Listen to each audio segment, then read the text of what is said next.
Welcome, guys, to another episode of Our Success Podcast. Today, I have Brandon Wright with me, a gentleman from Minnesota himself, and also he's an active lawyer here in town in Reno. Brandon, welcome to our show.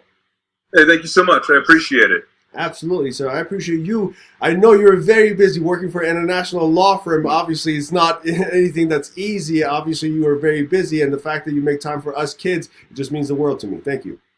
Yeah, I appreciate you giving me the privilege to have this conversation today. Absolutely.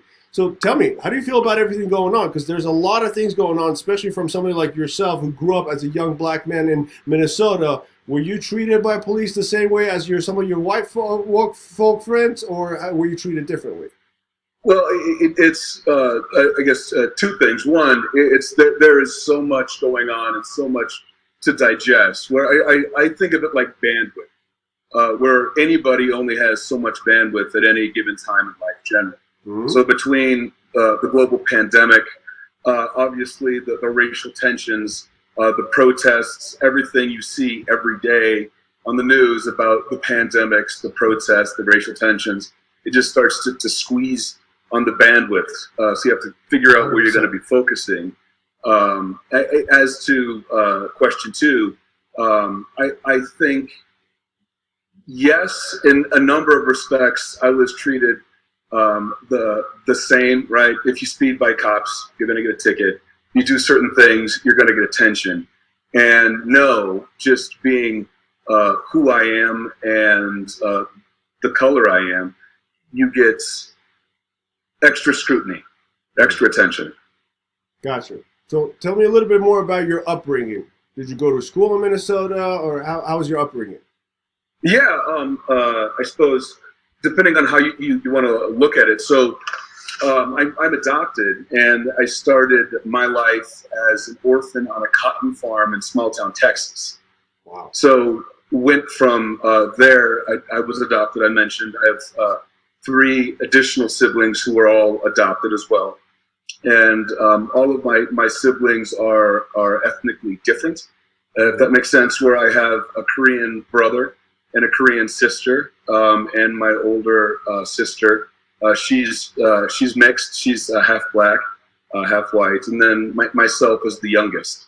So we spent the life started off in Texas for me, anyways, and then moved to Kansas, and then moved to Minnesota after that. So I lived in Minnesota basically from when I was 7th grade through law school, and then I started practicing law in Minnesota as well. Very interesting. Why'd you get into law? That is a really interesting question. Where I wanted to do the bad guys behind bars thing. I thought I was going to be a prosecutor, truth be told. And it was my father's a pastor and my mother's a teacher. And so for me, it was something. Initially, I was looking, believe it or not, at going into seminary and being a pastor like my father, but I wanted to try something different. The whole bad guys behind bars thing, and if that didn't work out, well, there's always the ministry. Not that that's plan B per se, but I just wanted to give it a shot. And in law school, it was really interesting learning about all the different things that you learn in law school. And I graduated right when the Great Recession hit. So as far as counties and cities hiring prosecutors, that didn't happen. And so I kind of fell into my current career. Not that I'm disappointed. I really love doing what I'm doing, but it is not what I initially thought I would be doing. Very cool. Let's talk about George Floyd. You've probably seen the video, have you? It's tough. It's really tough. What did you see in that video? I saw a black man being slowly murdered, right? Where it's really tough because with that, it's not standard police training to do what they did. And interestingly enough, there was another case I touched about a year ago where a law enforcement officer in Las Vegas, where I lived at the time, strangled and killed another black man in, I believe it was the parking lots of one of the casinos in downtown Vegas. And so as for the reasonable use of force, things that you're supposed to do as law enforcement, I got to get familiar with those things. And as a matter of general law enforcement, a deadly force should only be used when there's a reasonable fear of deadly force, just as a simple principle. Absolutely. And I think it's very, very hard for anybody to believe, regardless of your political affiliation or identification, that when you're outnumbered 4-1, when you're on the ground being physically restrained, when you give every indication that your life is in danger, that there's a reasonable belief that the law enforcement officers, plural in that situation, felt it was reasonable to do what they did for as long as they did. Absolutely, no. And it seems like the man who was doing that himself, it seemed like him and Mr. Floyd, they knew each other for a while based on the reports I saw. And there was a report came out today, I haven't fact-checked it yet, but it seems like one of the officers had only been on the job for 3 days, the other one for only 4 days. Or something along those lines. And then you have something like that. Yeah, and then you have the EMT come by, and some of my community is asking, how come the EMT never checked for the pulse? How come the EMT never tried to revive the George Floyd? You know, there's a lot of different questions that I think our community is still asking from a professional standpoint, from what you saw. Obviously, I'm not asking you to represent yourself as a lawyer, just as a civilian. What do you think went wrong there? Do you think there's something else going on behind the scenes that we're not being told, or do you think it's the same old racism game that's unfortunately still lingering around our country? Well, I think it's too simple to start talking about what went wrong in those, almost 9 minutes, because the problem of what went wrong, we're talking about things years and years and years before that, systemically. And then if you want to get down to it, what went wrong even within the police force when you have officers with multiple complaints of excessive force? I believe for the individual that had his knee on his neck, I think I saw a report of 16 prior complaints of various sorts. So that there isn't something that, in my mind, that began to go wrong in those almost 9 minutes. We're talking about years and years of whether it's lackluster training, whether it's lackluster discipline enforcement, whatever happened, things went wrong long before this incident. Unfortunately, this is the symptom of a festering problem. And it wasn't the first. And sadly, it probably won't be the last, as much as I hope it will be. I want to pick your brain about something, Brandon, because a lot of my young friends are just angry. And I know you know the feeling. Even myself as a minority, as an immigrant. The first day Brian, my boy here, he showed me the video of the killing of George Floyd. I was shaking. We went on a bike ride just to cool off. In the middle of the bike ride towards the end even, he was just like, hey man, you all right? You good? But it's just tough. Like you come from that point of view of seeing somebody else innocently being used with so much excessive force. And to your point, the man is not armed. The man is in your custody. Somebody else checked his pulse. They told you he probably doesn't have a pulse, and you still continue doing this.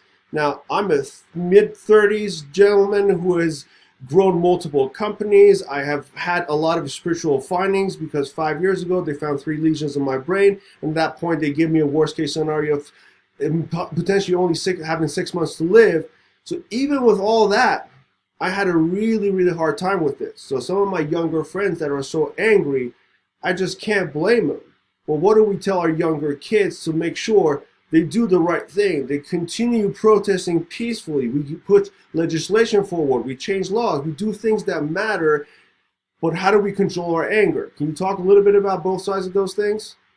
Sure, and I want to just throw another something in where, with a lot of my white friends, something I've gotten, especially here in Reno, as you know, it's a very white community, and something that I've heard over and over again is, I'm so sorry this happened.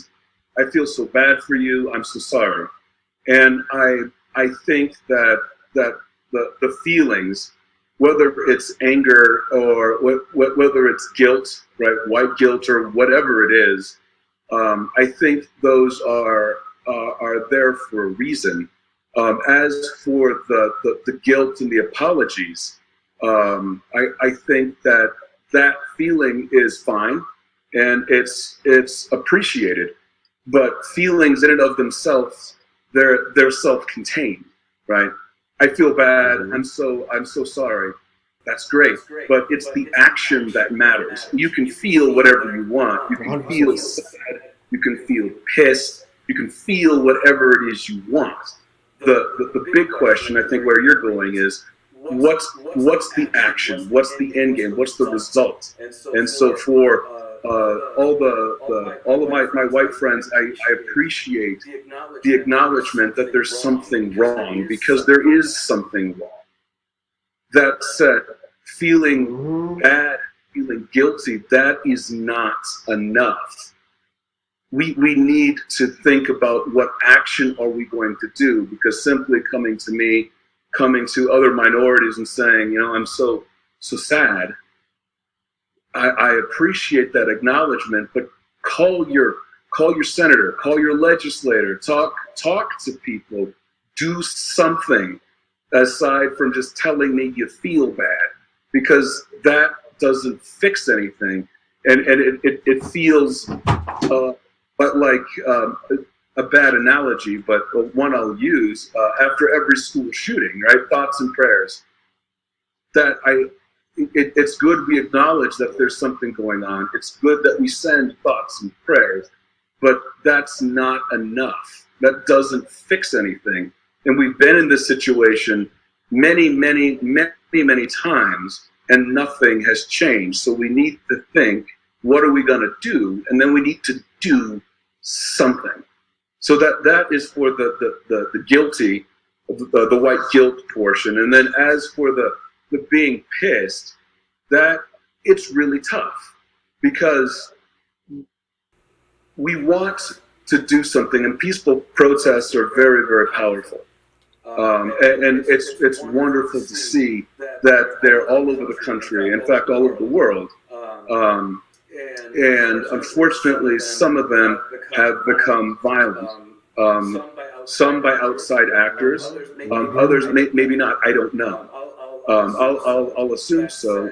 That said, it's with the looting and the rioting. Obviously, I'm not promoting any type of violence of any kind, but the thought of what's it matter, or I need to do something to get someone's attention, I can understand. I don't agree with, but I most certainly can understand, because at what point is it protesting just isn't getting the job done? Standing in front of a building after it happens in Oklahoma, Birmingham, I mean, name a state. At what point is there, we have to do something else? Obviously, I would prefer it be call your senator, call your local representative, vote, right? Push for body cameras, things like that. Let's dissect that. You all are listening to this right now, and here's the truth. We're in 2020, and a lot of us kids, we don't feel comfortable calling up our senators, because these are big, powerful people, but we know what we feel comfortable with. We can send them a DM. We can actually tag them in posts. So, brother, if you don't mind, explain that to us. Let's say it's a bunch of us. We're reaching out to some of our senators here in Nevada or California, wherever we are. What do we say to them? What do we ask them to do? And that's a wonderful question, where what I suggest, we all have a different message and a different thought. And I think at the premise, our elected officials are elected to serve us as the constituents. So they need to know our thoughts. So if it's something as simple as sending an email, writing a letter, tagging, whatever, and saying, "You failed me," that's really powerful. 3 words: "You failed me." Whatever it is, as an attorney, we are taught to be short, clear, and concise. So whatever it is, I would suggest that. I'm a big proponent in body cameras and things like that, additional training. I'm a proponent of transparency. If there's discipline, people, I think, in the community need to know. I would want to know if I'm being pulled over by an officer that has, 4 prior excessive force situations. I don't know how you go about doing that. Personally, I don't think that officer, without something, should be in that particular role. But there has to be a solution. Whatever the solution is, even if it's not 100%, I don't think that perfect should be the enemy of good. Right, for sure. I have some of my friends that say, you know what, I'm totally with you. We're a little bit more mature, I guess, older. We don't want to destroy our towns. We understand that even, for example, destroying police officer cars, these are public properties. We're paying for them. So we're not going to try to do that to ourselves. And then I have my other friends that say, but I'm so angry. A lot of my friends right now, they're quoting Tupac Shakur, because at some point he said, we've been protesting peacefully for a long time, but if this continues, next time we do this, it's not going to be so peaceful, right?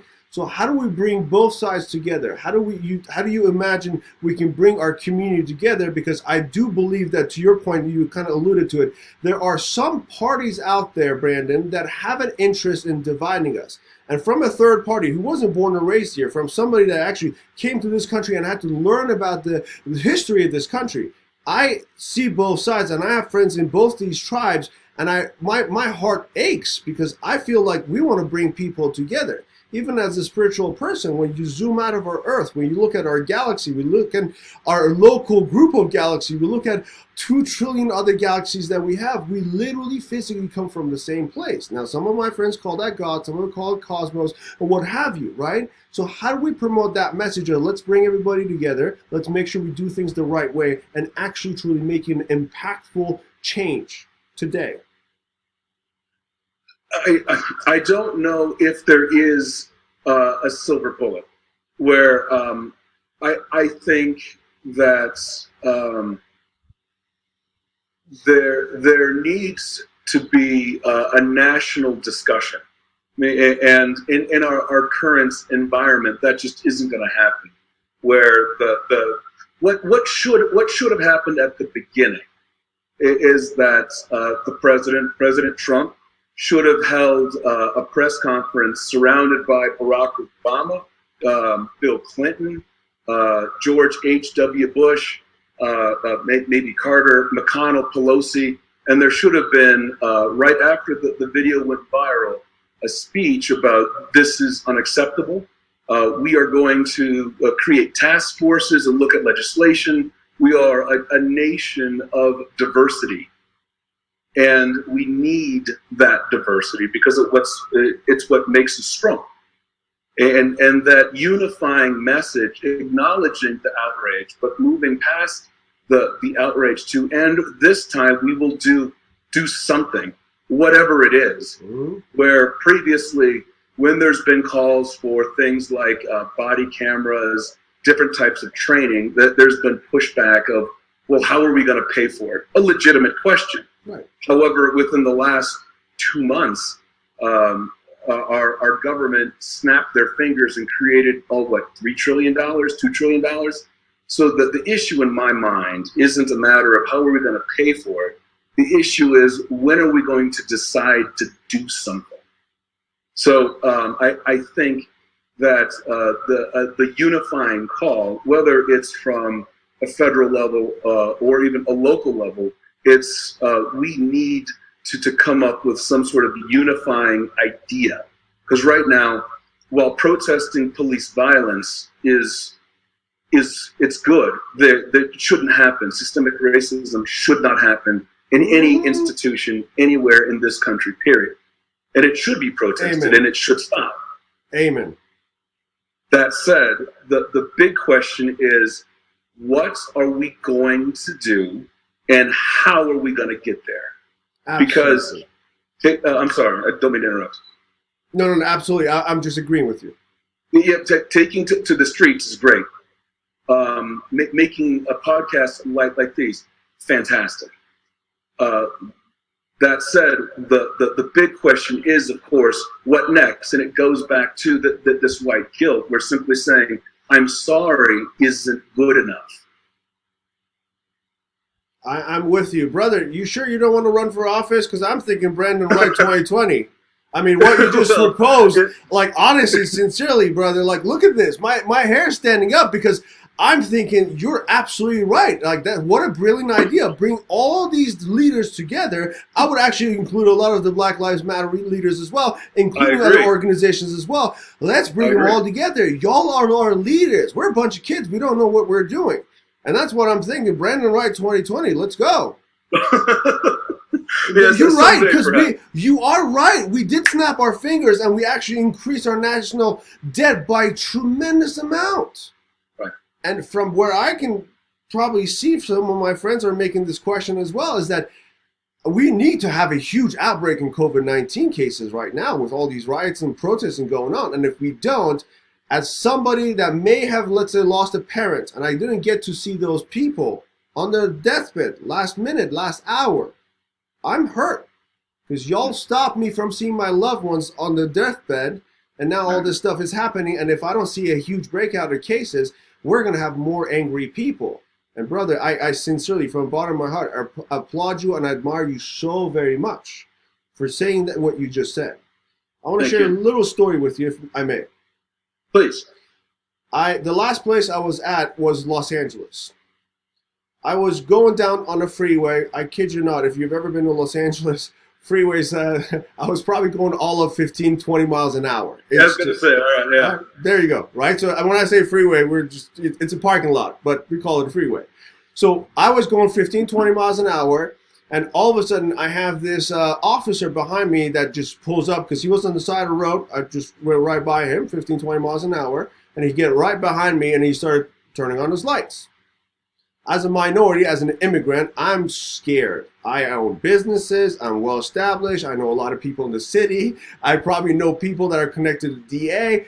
But it's still, as a minority, I've been a citizen for years now. But still, that fear is still always in me for whatever reason. Because I come from the Middle East. Also, as a Christian, I don't have a country that I can get deported back to without being killed and assassinated on the streets. So for me, it's a really matter of life and death. So I'm behind the wheels, and I obviously look around. There's a very narrow shoulder, and I'm thinking, okay, if I pull over here, if the officer stands on this side, obviously he's going to get hit by other cars, even though they're going slow. On this side, there's not enough room, and I'm just worried. So I put on my hazard lights, my emergency lights, and I make sure I'm going as slowly as possible. He's right behind me, and I pull off on the first exit. As soon as I pull off, I realize that off-ramp doesn't have another place for me to stop. So again, I continue, and I stop on the first street that I can turn on. Put everything on park, and I know how these things go. So I lower down my window, put my hands on the wheel. I'm just waiting for the officer. God bless this gentleman. I can't say anything about him, but he came out at me with his guns and everything else. He's like, "Why'd you not stop?" And he's yelling at me like I have just come off of a murder. Why'd you not stop? And I'm like shaking. I swear to God, Brandon, I'm shaking. I'm like, officer, I was just trying to protect both of us. I mean, you saw my hazard lights, right? Right? Like, I'm trying. He's like, no, you were trying to get away. I was like, brother, are you serious right now? He's like, roll down your back window. You got tinted windows. I don't know who's in there. I rolled it down. I was like, there's nothing going on. He's like, where are you going? I'm going to a meeting in the radio station. He's like, how do I know that's true? I was like, may I reach for my phone, show you my calendar? He's like, do not touch anything. Yeah. All right. So we had a conversation for 15, 20 minutes, and I used every single skill that I have, Brandon, understanding human behavior, having studied psychology online at Yale independently, like literally anything and everything I knew, I used it as verbal jiu-jitsu to make sure I calm the situation down. I don't want to be shot. I know those things hurt if they don't kill. So I want to just make sure we diffuse the situation and go about our day, because I'm not a criminal. I'm not doing anything. If you saw something, if my backlight was out or my registration expired, whatever the case may be, give me a ticket. Let's go about our day, right? Luckily for me, that situation got diffused. I walked away. It was I think it was a tag that I hadn't forgotten to change, or it was the month that I had forgotten to change, or something else. He gave me a ticket. It was I believe it was a fix-it ticket, and everything went away. But then I was talking to some of my friends, and they're disappointed in me. They said you should have filed a complaint. You should have had a different conversation with that supervisor. I want to get your take as an intelligent man. Did I go wrong? Or if you were in that situation, what would you do differently to make sure, to your point, systematically we can stop some of these things from happening? Well, I don't. I'm not in the position to say you did or didn't do wrong. Where you did what you felt was right, and I respect that. And I think it's very easy to sit on the outside and point fingers and say that someone did or did something. But in the heat of the moment, even following the moment, you got to do what you feel is best. Absolutely. So I'm very glad that situation didn't have a very different ending. Me too. That said, if it was me, I personally, I probably would have approached it differently, but that's largely because I'm an attorney. Where you want to pull your gun on me, okay, that's not ideal, obviously. My initial thought, what county was it? Was it LA County? Yep.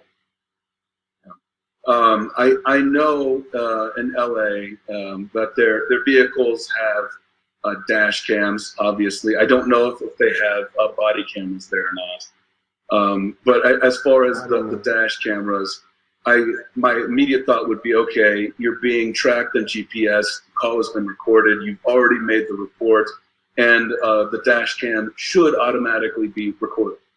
So anything that would happen, I probably would put my phone down before he started walking up and just start recording.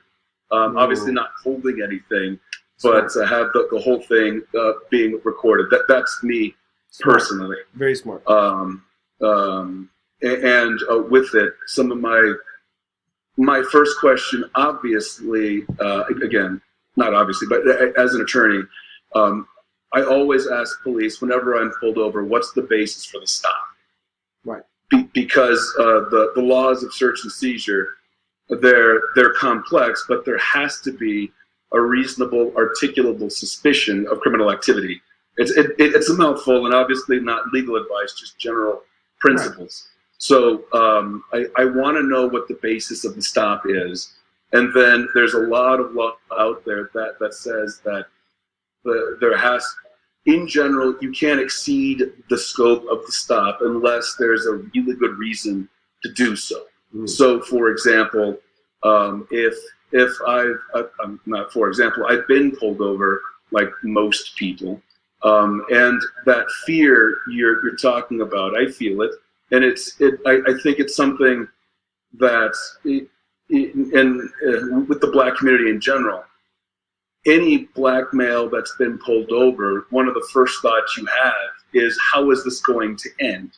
Yeah. And that to me is deeply troubling. But it's something that I think about, I think is common in the community. You think about. With it, I want to know what the basis of the stop is.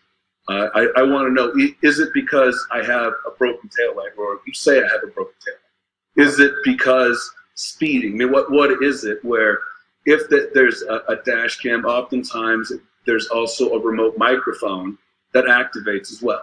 Wow. So I want to start making a record. And then because I'm recording the conversation, I want the record. What is the basis of the stop?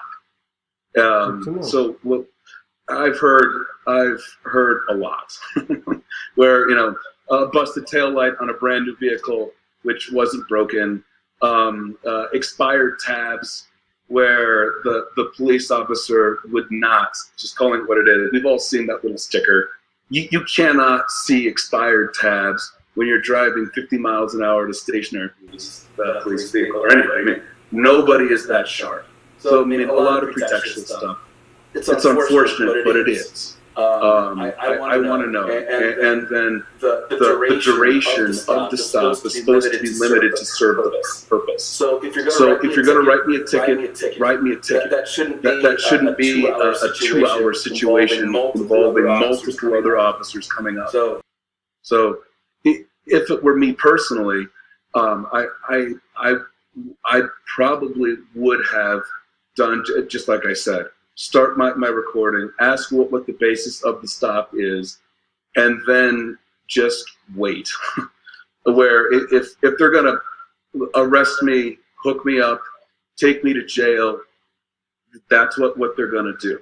I don't think it's fair or reasonable to expect that everybody has to start using advanced techniques to diffuse a situation that's routine, right?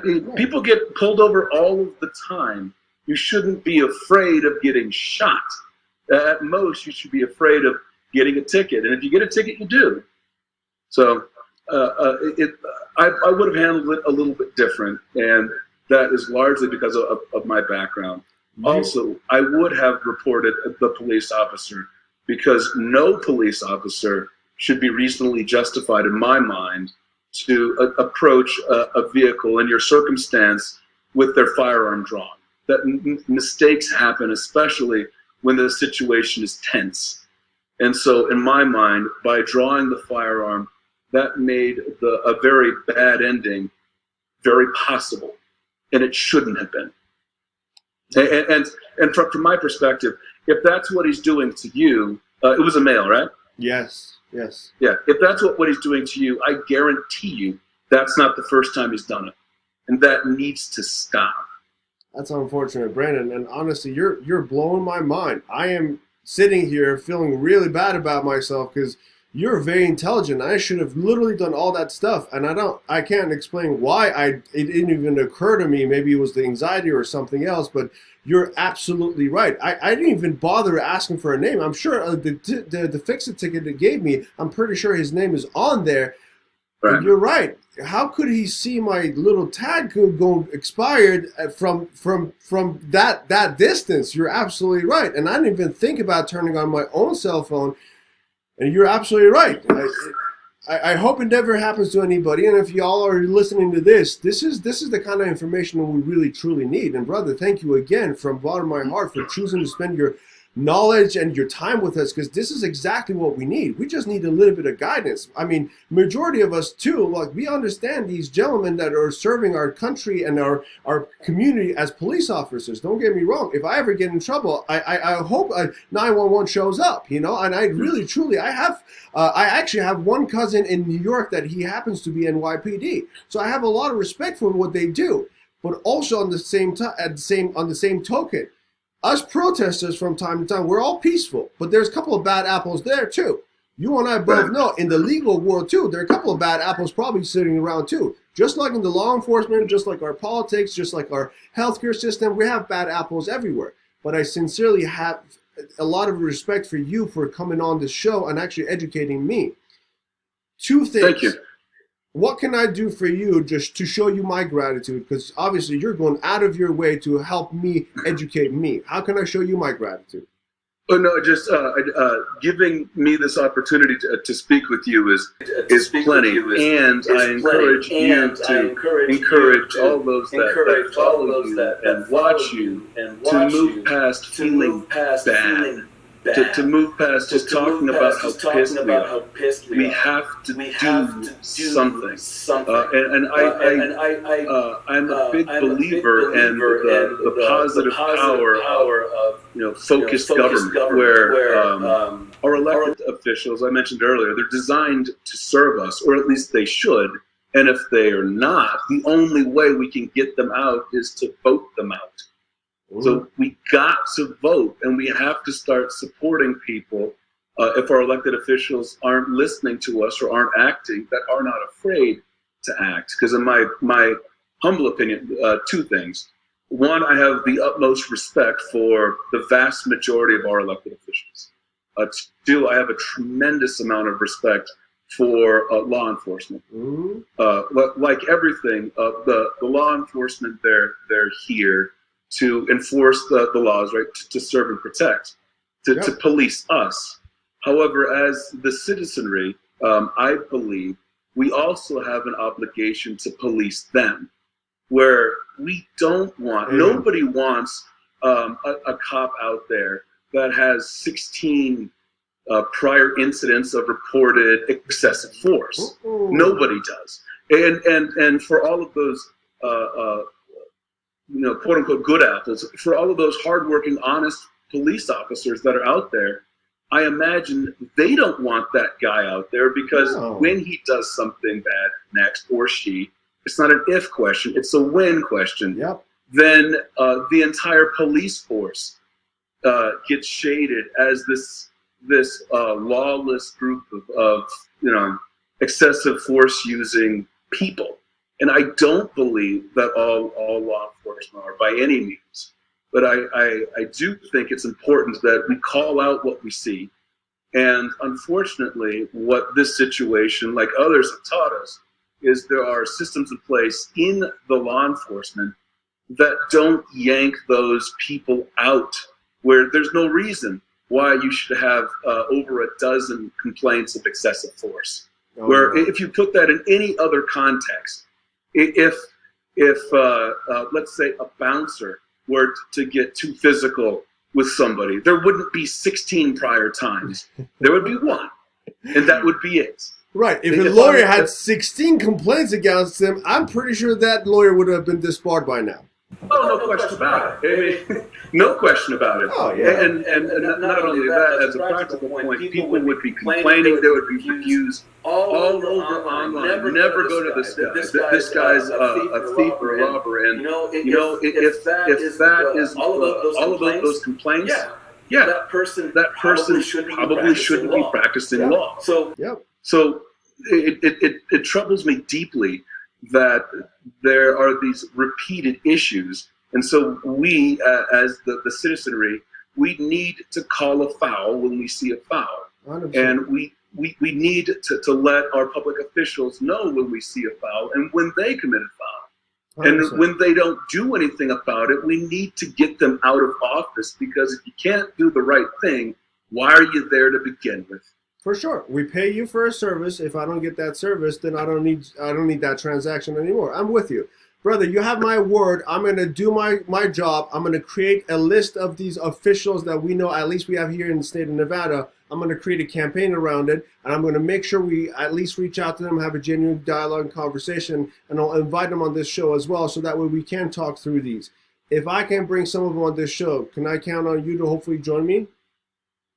Absolutely. I'll love that. I still can't let you off the hook, though. I asked you because you're so gracious and so kind.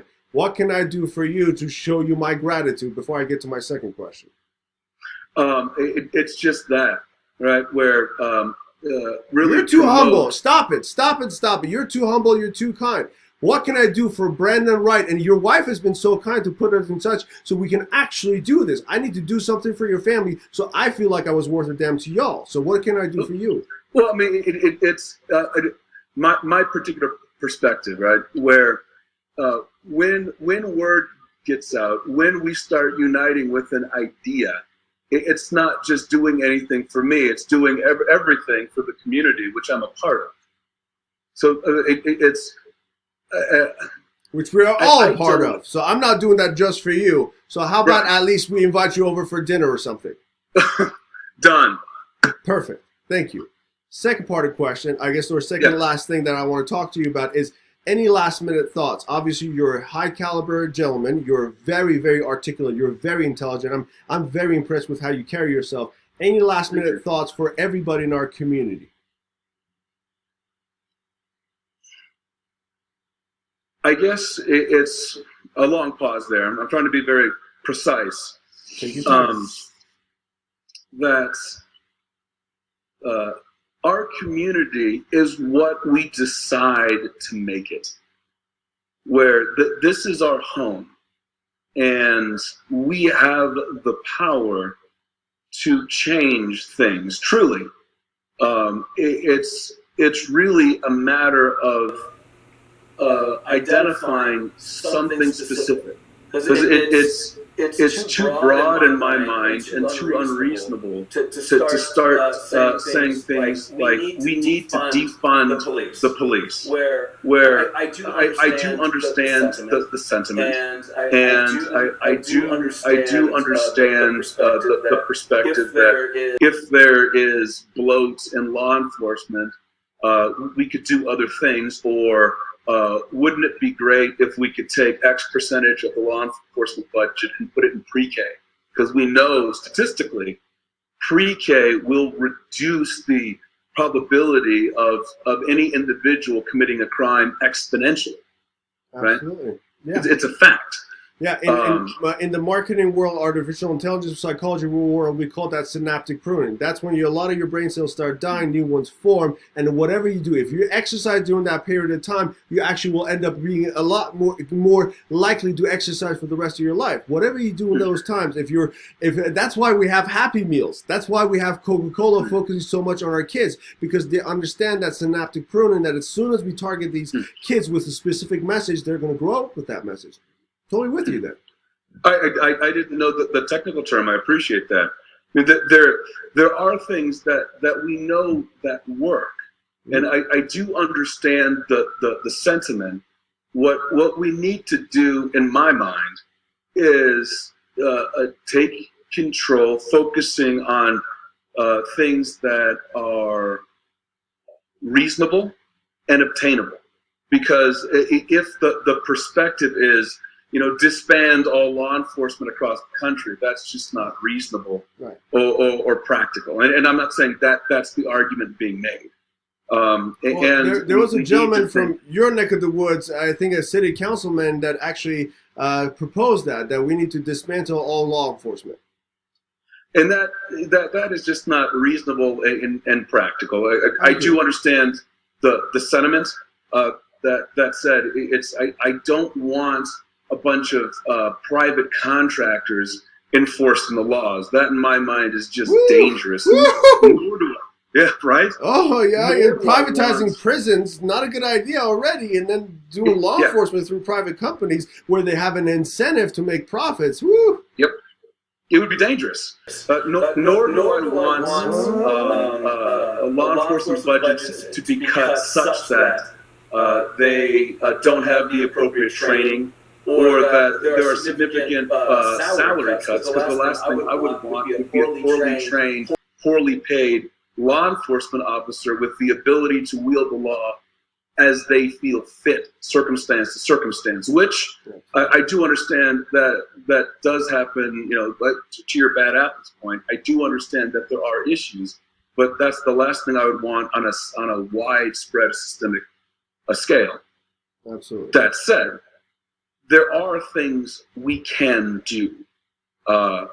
Whatever it is, I know I've been talking about body cameras because what we know statistically, it's when law enforcement officers are equipped with body cameras, the incidence of violence drops significantly. Mm-hmm. That their encounters and the productivity of encounters change. Right, just as a practical point. Ever since my grandmother told me, you're always being recorded, right? If you knew everything you did, your mom could watch you. You'd probably think a lot more about what you're going to do. Ever since my grandmother told me God is always watching, I've probably been a much better boy since prior to that. Just how it works. Very cool, sir. I appreciate you from the bottom of my heart. Thank you very much for choosing to spend some of your very, very busy daytime with us as well. If there's anything else that I can do for you or my tribe can do for you, let me know. We're 100% there with you. And I'm still going to push you for a Brandon 2020 or Brandon Wright 2024. You choose. Well, we'll see what happens in the next year, huh? You got it, sir. Sounds good. Have a good day, okay? You as well. I appreciate it. Thank you, Thanks so Biggie. much. Thank you for the opportunity. My pleasure.